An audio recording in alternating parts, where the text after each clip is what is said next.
All right, this is for you, Sanika. So we have the study guide, and you have the packet that I just gave to you. Now we're going to do some of it, but all of the answers are going to be online for you, so you can just do as many or a few as you want to do, just kind of as practice. But that's the level that you have that's the most current that you're expected to be able to do. Again, we're going to look at some of them. The study guide kind of focuses as far as what we've done. Electrochemistry is not going to be on the test. There's just too much on that. We're just going to then review it as we go over the mock exam. We're going to review that. I do have all your mock exams all done and added up and totaled and all that, but I don't want to focus on that now because I'm just going to get sucked into trying to go over that rather than getting you ready for the test tomorrow. Friday, for those of you that are here, we'll probably just look at this test and test corrections. Monday, for those of you that are here, I will be, just kind of starting the review process. It'll probably be Tuesday when we start going over the actual mock exam because I want as many people here as possible when we kind of start that official review process. Labs, let's make labs do, you're pretty much done, but let's make them do Friday. If you're not here Friday, they're do Monday. If you're not here Monday, they're due Tuesday, okay? But let's just go ahead and just get that done and get those in because I think most of y'all finished most of it Friday. I think maybe all you got to do is the graph if you haven't even done that. Okay, so let's look at the study guide. Whoop. I don't know. I may have not gotten Sanika all of them. We'll see. So the first thing is what we kind of talked about yesterday is how do we determine whether or not a salt is neutral, acidic, or basic. So take a second and look at this very first one and see what you think as far as whether they're acidic, basic, or neutral. And then the second part, and the reality is that this shouldn't be an arrow here because we want the net ionic equation. So we don't want spectator ions. So just write what part of this would react with water and how would it react to make something acidic or basic.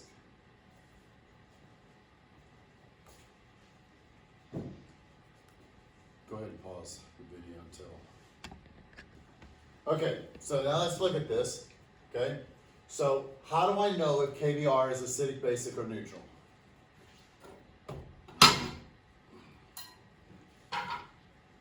How do I know?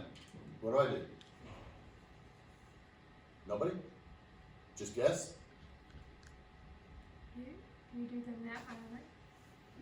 Well, you don't know. You don't even have to do that. Again, we assume the salt came from an acid or a base.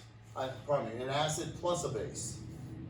So what base would K come from? KOH. KOH.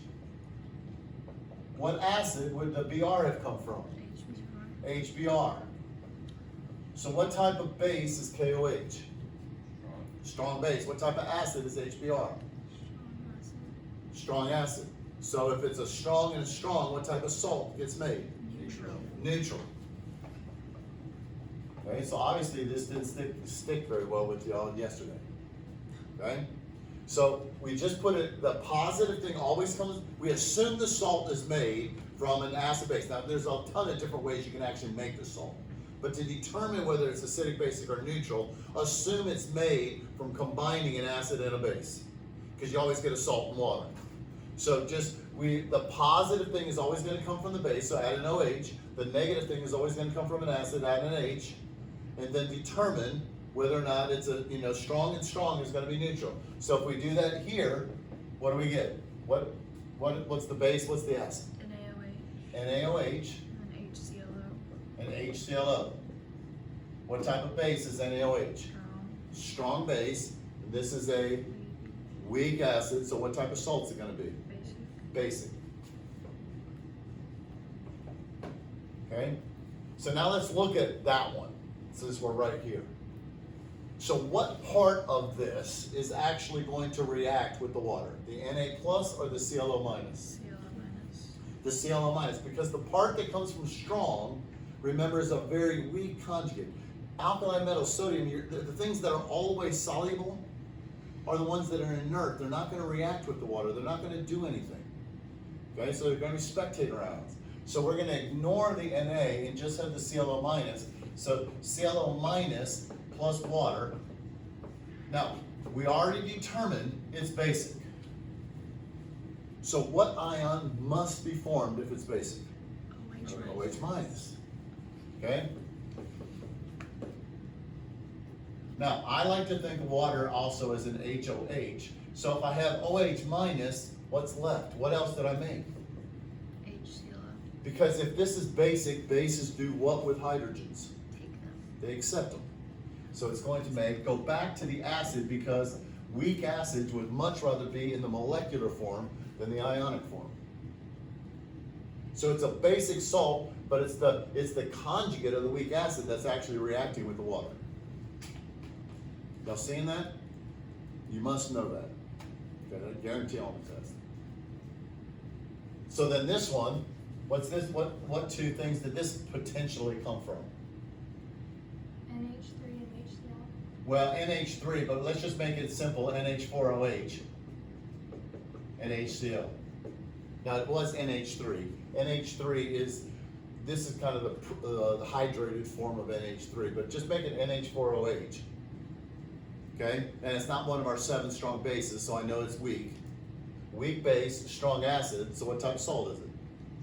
Acidic. Now, which part of this then is going to actually react with the water? The NH4 plus. The NH4 plus. And again, if it's acidic, what ion do we know is going to get made? H3O plus. H3O plus. Now what's left? NH3. NH3. Which is the gaseous form, or just the non-hydrated form. All right, so we need to know what salts are acidic, basic, or neutral, and why they're acidic, basic, or neutral, how they react with water. Are we good with that? Pretty much guaranteed you guys see that on the test. But I just covered it yesterday, which is why I wanted to make sure I reinforced it today. Okay? All right, you guys are all kind of out there, especially you guys. So now when we talk about the strengths of acids and bases, really acids, we have 2 different types of acids. We have binary acids and oxyacids. Binary acids are the more complicated ones because we have 2 different rules. You have it, notice, in a family here, and then across a period here. So as you're going down in a family, it's the size of the nonmetal. The bigger, the longer the bond, the weaker it is, the stronger the acid. So what would be the order here for these acids? Which one's going to be the strongest? HF. The longest bond is the weaker bond. So it's HI is going to be the strongest acid. It's going to be the longest, is the HI, iodine is the biggest atom. So the bond is going to be the longest, it's going to be the weaker. The weaker the HX bond, the stronger the acid, the more easily it's broken. Remember, strong acids are the ones that ionize. It's not the strength of the bond, it's how weak is the bond. The weaker the bond, the more it ionizes, the stronger the acid. So it's going to be HI is 1, HBr is 2, HCl is 3, HF is 4 in terms of strength. But that's only when you're in a family. When you go across in a period, now the size of these, chlorine is smaller than phosphorus, but not that much. Not like going down in a family where you're adding a whole new energy level. So now it's based upon the electronegativity and how polar is the bond. And as you go left to right, the bond becomes more and more polar. The more polar it is, the more ionizable the hydrogen becomes, the more attracted the water is to it to pull it off. So you have to pay attention on binary acids, Are you going down in a family, going across in a period? Okay, y'all, that's just memorization, that's just studying on that. That's multiple choice type question. Okay? Then the oxyacids, it's all about the number of electron withdrawing groups. The more oxygens you have, the stronger the bond. It's all pulling the electrons away from the hydrogen, making that hydrogen more ionizable, making it more polar, making it easier to donate. Okay, that was way back at the beginning. That's why I kind of wanted to refresh it a little bit today. Any questions on that part? I think there's a good bit in the notes. I think I gave a lot of examples in the notes that you can go back and look at on that to kind of refresh that. But it's really all about the number of oxygens and how electronegative that central atom is. If there's the same number of oxygens, then we kind of look at the electronegativity of that atom, that's the non-metal that's in the middle. It's all about polarity with oxyacids. Electron withdrawing, how much is pulling an electron away from that hydrogen? In a binary acid, the bond is always HX. So the X changes, that bond strength, everything changes. But with oxyacids, it's always, and then here's your nonmetal with the other things attached to it. But the bond we're looking at is always an oxygen to hydrogen bond, every time. So it's just how much is that electron getting pulled away, how positive is that thing becoming. The more electron withdrawing groups, the stronger the acid. Okay? All right.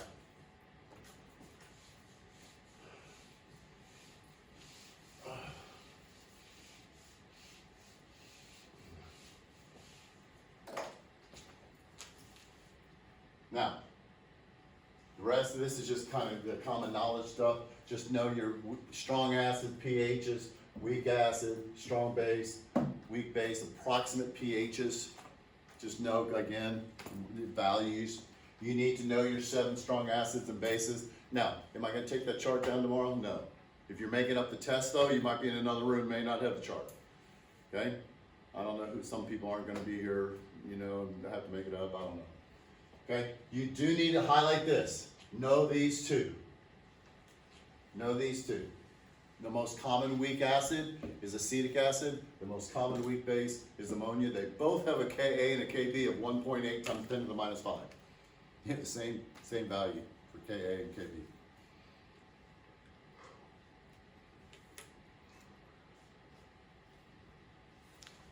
I think you guys are pretty good as far as identifying conjugate acids and bases. Okay, but we just talked about this yesterday too, so make sure you know this. Okay, so for any conjugate acid-base pair, Ka times Kb equals Kw. So here's an example. What's the Ka of the methylammonium ion if the Kb of methylamine is this? How would we find it? 1.0 times, or just 1 times 10 to the negative 14th over 14. Over this. This divided by that. Kw divided by Ka equals Kb. Kw divided by Kb equals the Ka of the conjugate. Okay? I do not believe, and I should know this by now, but I don't think that that's on the equation sheet, but it might be. Okay? You should just know that. So that's kind of a lot of the theory. That's a lot of your multiple choice type substances, type questions. Now, buffers. You need to be able to recognize a buffer and write equations for them. So let's look at 2023.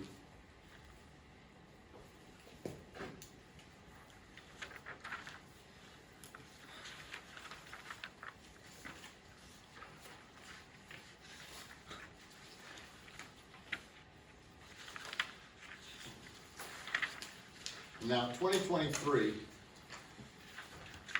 I'm going to just kind of start here and just kind of work our way. Now, again, this is pretty recent.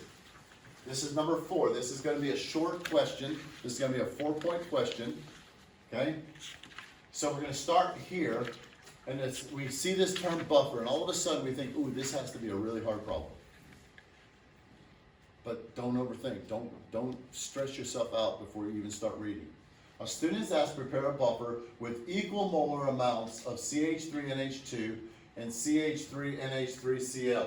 Okay, so here's this, and how is, again, what's the definition of a buffer? Prevent pH changes. It resists changes in pH, but how do we make a buffer? It consists of what? The salt, the conjugate base and. Okay, you're getting all your words in here. The salt is the conjugate base, okay? It's a weak acid, and the salt of the weak acid, which is the conjugate base, or it's a weak base and the conjugate of the weak base. That's going to be a buffer. It's going to be the mixture of those two, and I think it says that right on the study guide right above that, okay? So first off, is this going to be a weak acid or a weak base? Okay? What do you think? CH3NH2. How do I know what it is? Base. Okay, you said that, but not a whole lot of confidence. Weak base. How do I know it's a weak base? What element is present that tells me that it's a weak base? The nitrogen.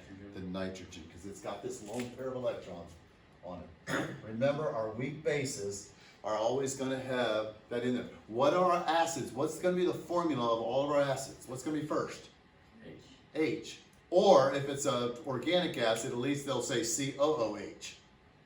They're not just going to give you an acid with, all the H's somewhere in the middle. Okay? But these remember, all of your weak bases have this amine group on them somewhere. They have the nitrogen in them. So it's going to be a weak base. Now what's the salt of that weak base then? What's the conjugate of this going to be? Oh, CH3NH3+. NH3 plus. So this here, this is the only part we're concerned with. Okay? Now this is what gives students trouble, is that they don't recognize that it goes with that. It looks like something completely different. But you can't just put something positive. You can't go to the store and just buy a positive ion. It's always going to be positive and negative. It's always going to be neutral when you buy it. But the Cl is a spectator because it's from a strong acid, so it's inert. Okay? So this is my salt. So here's my weak base. Here's the salt of the weak base. And because it says equimolar, what type of buffer is it? What's my ratio? 50-50. It's equimolar. So even if it doesn't ask it, what do I know the pH is going to equal? What's the pH of my buffer going to equal? No. Say it again. Okay. pKa. 50-50 buffer, pH equals pKa. 50-50 buffer, pH equals pKa. It's all over the test. The AP test. Somehow, some way, you have to recognize equimolar is 50-50. pH equals pKa. Now this question really, at this point, doesn't ask it yet. Okay? Now, I don't think it actually asks it anywhere. But we just need to know, number one, that we're recognizing that we prepare a buffer. It's going to be either a weak acid and the salt of the weak acid, or a weak base and the salt of the weak base. Now, it says calculate the mass of this that contains this many moles of that. Well, how do we go from moles to mass? Molar mass. Molar mass. This is such an easy 1 point. So we go and we get, everybody knows how to get, hopefully everybody, I have to say that I've seen some mistakes of y'all trying to still kind of calculate molar mass, that we miss the easy part. But it's going to be 12 plus 3 makes 15, plus 14 makes 29, plus 3 is 32, plus 35 makes 67 that would be 4-5, and then plus another 6, so 5-1. I got 5-3 because 5-3? C and N are both .01. Okay, so what is it, 67.53? Yes. So what all we have to do to that? Multiply it by By? the moles given. By the mole, 0.0025, so it's just 0.00250 moles times 67.53 grams over 1 mole. And this, how many sig figs is this one? 3, 3, so how many should my answer have? 3, 3, so what is it, 3? 0.169 grams. 0.169 Yes. grams, okay? CH3, NH3, CO. Y'all, sometimes we look and we see all these numbers, all this stuff, and we say, man, we just get intimidated by this. That's super easy. Moles to grams. The first question is they try to make it very accessible, a kind of an ego booster, that confidence booster. Okay, so don't get freaked out on the first one. It's sometimes you say it can't be that easy. Yeah, it can. Okay? Now the student wants to make the solution. Okay? This is just a lab question. So we just measured 0.169 grams. So now notice, you have to use the equipment, but you don't have to use it all, but you have to use the equipment that's listed. You guys are looking at it right there. So I look at my procedure. There's a blank. Okay, I need to make the buffer. Then it said the step 2 is place the solid in the 50 ml beaker. What do you have to do with the solid before you place it into the beaker? Weigh how much you have. You got to weigh it. So what's the procedure for weighing? What piece of the equipment are we going to use to weigh it? The electronic balance. Electronic balance and Weighing paper. the weigh paper. So you're going to, using the weigh paper, measure out 0.169 grams on the electronic balance. Yeah, is that super hard? I mean, that's pretty obvious, right?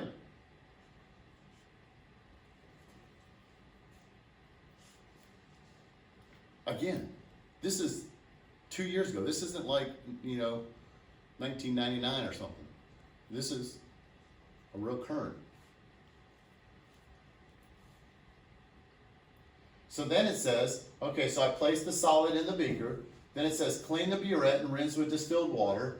Then there's a blank. Then it says use the burette to add this many milliliters to the beaker. So before I put this stuff into the beaker, into the burette, what do I have to do? Put it in the burette. Do I just go straight to the burette Well, you have to, with the stuff? you have to add the. Clean the burette and rinse with distilled water. What's the right technique? What do we do? Pour it in a beaker. Not yet. Fill it up Rinse with. it with the same. So what? To rinse it with the same thing you're about to put in. You're going to rinse it with a small amount of the 0.1 molar solution 3 times, allowing some to drain through the tip.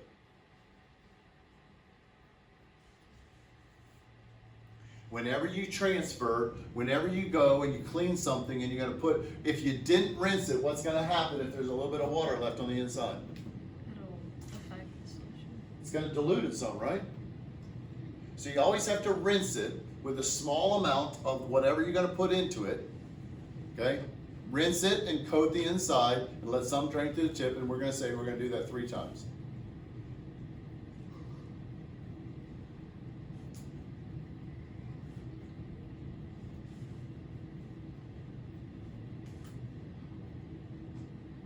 That just makes sure all the water, so now it's coated with my solution,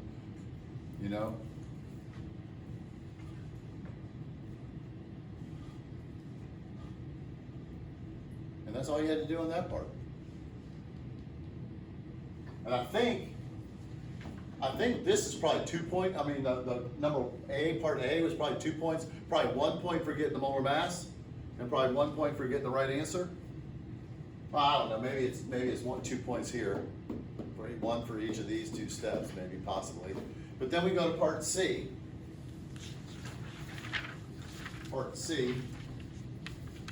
Part C. That was the part C. 2023. What happened to part C? What happened to part C?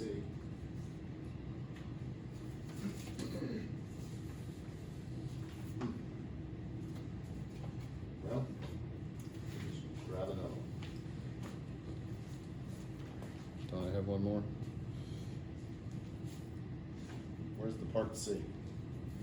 What happened to my part C?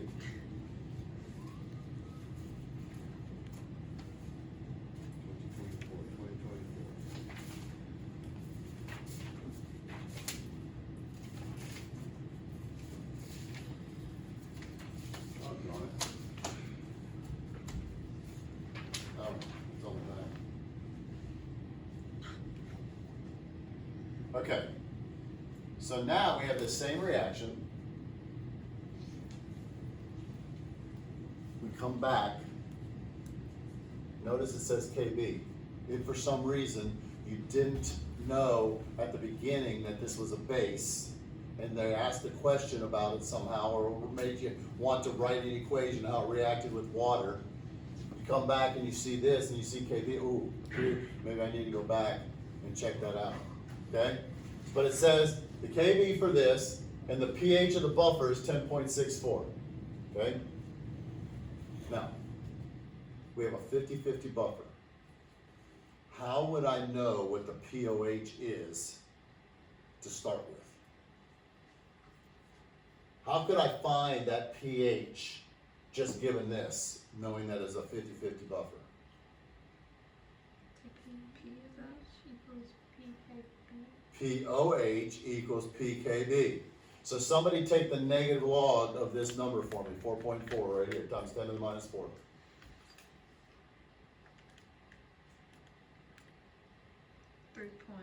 .36. 3.36 is the pOH, so plus 14 or minus 14, whatever, and you're gonna get 10.64. pH equals pKa, pOH equals pKb. So they didn't even have to give you that, but again, this tells you if you want to make a buffer with a certain pH, you want to find, for an acid, pH equals pKa, so you find if I want a buffer with a pH of 5, I'm going to find an acid that's got a Ka of 10 to the minus 5. If I want a base with a pH of 10, that means I have to find something with a pOH or pKb of 4, 10 to the minus 4, or Kb of 10 to the minus 4, because then my negative log is going to be about 4, that's the pOH, and then subtract from 14. So it's a little bit trickier with a base, but it's always pH equals pKb. That's how I know what buffer, what acid or base to pick. Now, the student prepares a second buffer. Okay, the student uses 25 milliliters of 0.05 instead of the 0.1. So what's the concentration? What's the relationship on the concentration here? Half. They use half the mass of the salt. Is the pH greater than, equal to, or the same? Well, remember Henderson Hasselbalch.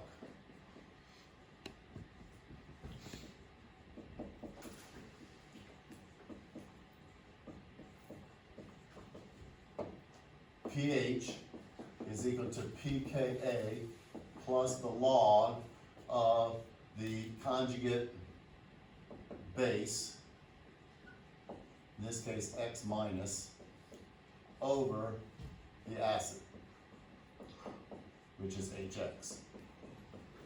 Or what's the pOH going to equal? PKB plus the log of what? The conjugate acid. Conjugate acid over concentration of the base. When we have a 50-50 buffer, if this is 0.1 and 0.1, that equals what? 1. What's the log of 1? 0. So a 50-50 buffer, pOH equals pKb. So the pOH is going to be the same, and so that we know the pH. So if I change that to 0.05 and 0.05, what's that still going to equal? 1. So what's going to happen to the pH? Same. It's going to be the same. It's still 1. It's still the log of 1, which is 0, which means it's there. What's the difference then between these two?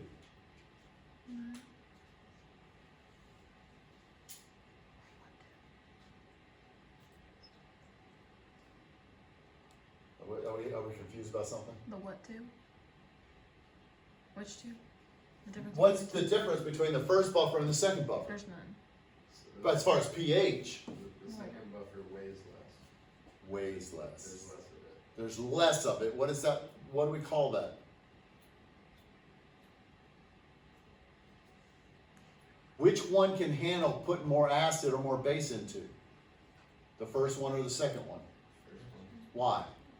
because there's more of it. Because there's more of it. We talk about buffer capacity. This particular question doesn't ask about buffer capacity, but it's set up perfectly to ask about buffer capacity. Their pH is going to be exactly the same because the ratio is exactly the same. However, the first buffer has more acid and more base in it, so it can handle putting more acid or more base into it. Do you guys remember on the mock exam, they had the chart, I think it was the very last question, some of y'all may not even gotten to it. But they had the pH, and they had a buffer, and they had a pH, and it went down just a little bit, down just a little bit, down just a little bit, then it went way down all the way to like the 1. There's the big jump. And it said, how do we know that the buffer capacity has been reached? Because there was a big jump in the pH, because once you use up your stuff, then there's nothing for it to react with. So the first buffer is going to have a greater buffering capacity. It can handle having more acid or more base added before it runs out. It's the buffer capacity. So you might want to just write in here, is just pay attention to that the first buffer has a greater, even though pH is the same, then the question doesn't ask about it, but this is just an additional, a way it could have been asked, okay? That the first buffer has a greater buffer capacity, it can handle more acid or base being added without the pH changing significantly than the second buffer.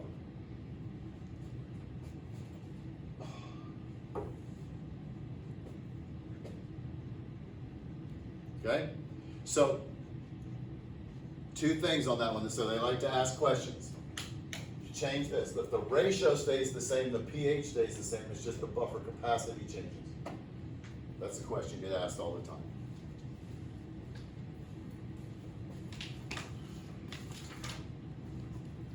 Okay, so let's look at 2023.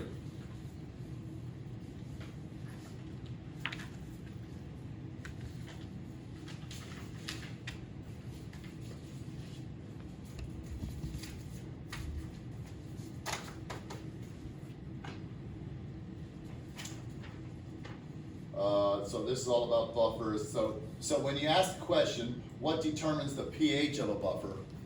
What determines the pH of a buffer? It's going to be this ratio. It's the ratio that kind of determines the pH, as well as, you know, the Ka of the acid or the base. And then what determines the buffer capacity? The concentrations of this. The greater the concentration of these, the greater the buffering capacity.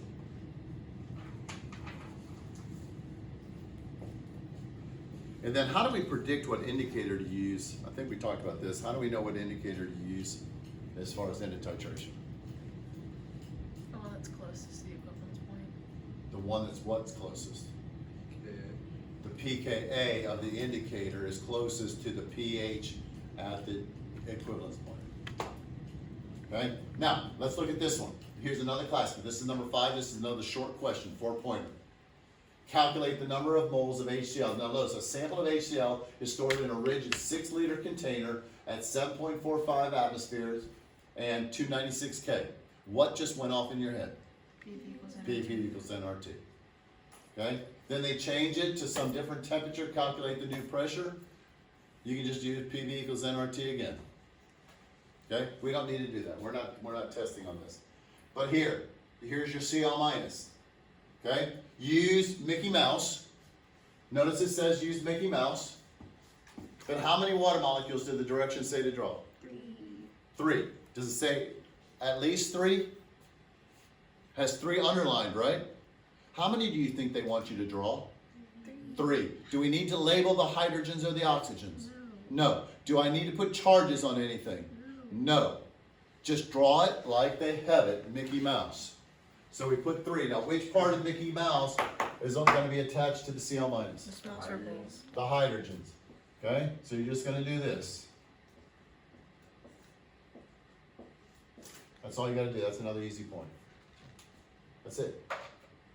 Do they have to be touching it or just like pointed at it? You know, sometimes I see the pictures, you know, close, pointing at it. I like to have it touched. Okay? But I think they're really looking at the orientation of it being close. Now, I don't think that you're going to want it like out here. You know, and again, you probably those need to be touching. You know, I did it fast, but make it look like this. Ears have to be colored in.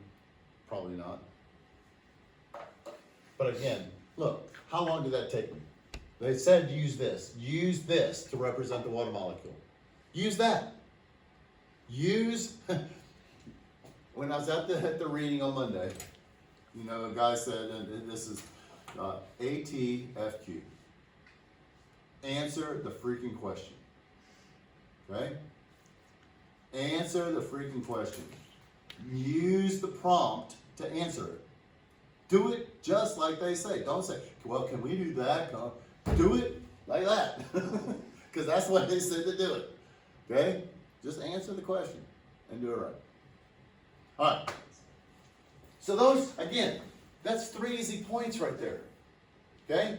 3 easy points. And then we get to this.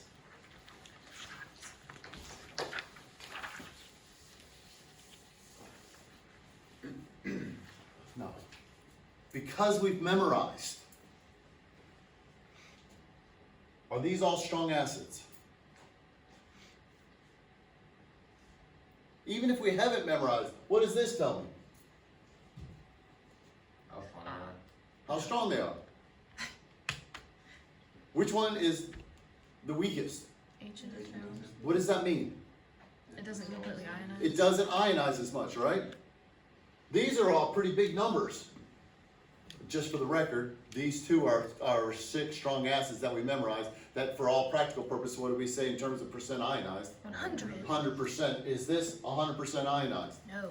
So which one must it be? H and O2. Because it's got the Ka less than 1, it's not 100% ionized. Therefore, that figure represents it the best. 4 easy points right there. This is, again, 2023.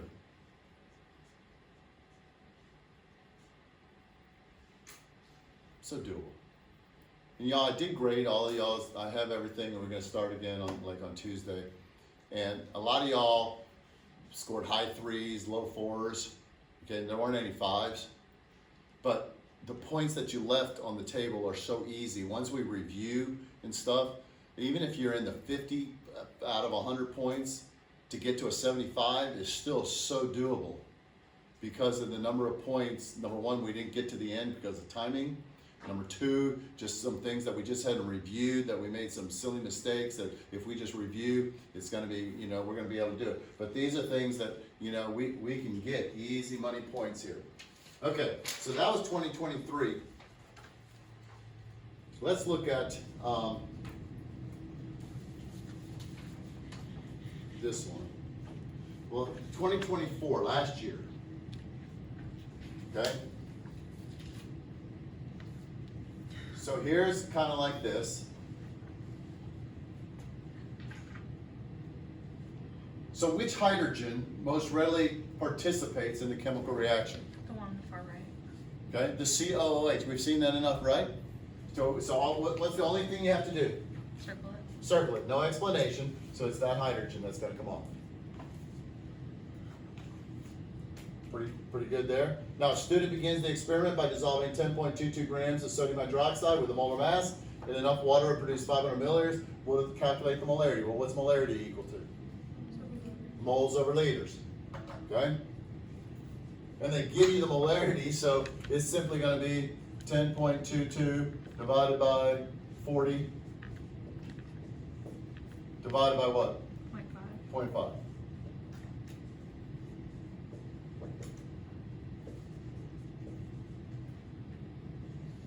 Okay, so there's 2 Guinea points. We should be able to do that, okay? So I just put that on there just so you can kind of see how easy it is. But this is what I really want us to look at.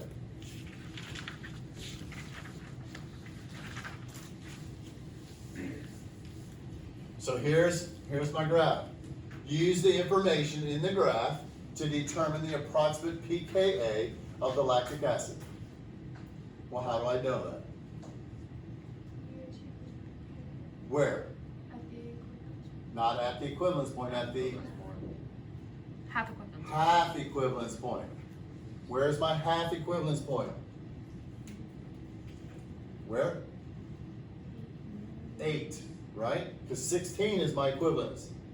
So the half equivalence point is 8. So right there is my x. Okay, that's my half equivalence point. Now, it says determine the approximate pKa. Now, we had a big go around on this at the mock reading. They want one value. They're already saying approximate. Now, is that line at the 4? No. Almost. Almost. Don't say almost 4. What is almost 4? The pH. It's not 4. I know, but so what should we say instead of saying almost 4? 4. Not 4, because it's not 4. It's almost 4. 3.9. 3.9. 3.8. Don't say about 3.8, 3.9. Don't give two numbers. Give one. 3.9.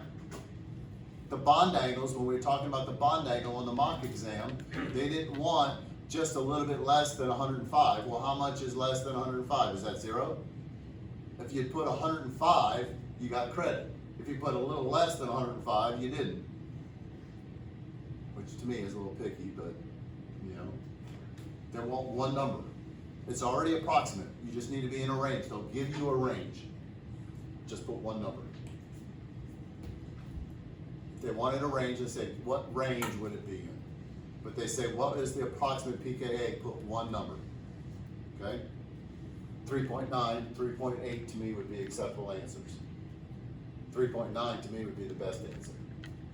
Although this is 3, so to really, to divide that up, 3.8, 3.9, both of those would be 100%. But notice it's definitely below 4. So you wouldn't want to say 4. And it's approximate. You just put one number, less than 3.9 would be my best answer. And then here's another pictorial thing. It says, drawn, given this.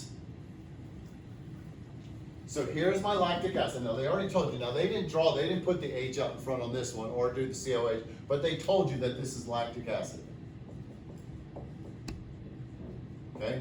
They're talking about this the whole time. And so what is this one right here? What's this?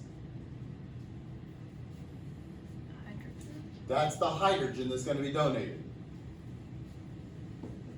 Okay? So they don't even show that one kind of coming off. They're showing the Na pluses. But here is, we have 1, 2, 3, 4 that are still together. We have 1, 2 that are broken apart. So are we to the half equivalence point yet? No. How many total do we have? 1, 2, 3, 4, 5, 6, right? The half equivalence point would be how many? 3 and 3. 3 and 3. But we have 2 and 4. So we're somewhere to the left of my half equivalence point. Now my half equivalence point again is at 8. Okay? So where should my X be? Probably 5. I would say somewhere, again, if we do it mathematically, so we're, what are we, 2/3 of the way to the half equivalence point, right? Because 3 is the half equivalence point, we're at 2, so we're 2/3 of the way. Well, 2/3 of 8, 5, 5.3. right? So anywhere in this range is gonna be fine. They're not gonna be super picky. But it's gonna be somewhere to the left of the half equivalence point. Now, it's not gonna be way over here, because some have already broken apart. We're 2/3 of the way to the half equivalence point. Now, I'm just gonna tell you, on the test tomorrow, you're gonna need to know, okay, if we have HX going to H plus and X minus, I'm gonna wanna know, is that really the end? Yep. Okay, you're gonna need to know, between here and here, HX or X minus is greatest. It's gonna be HX.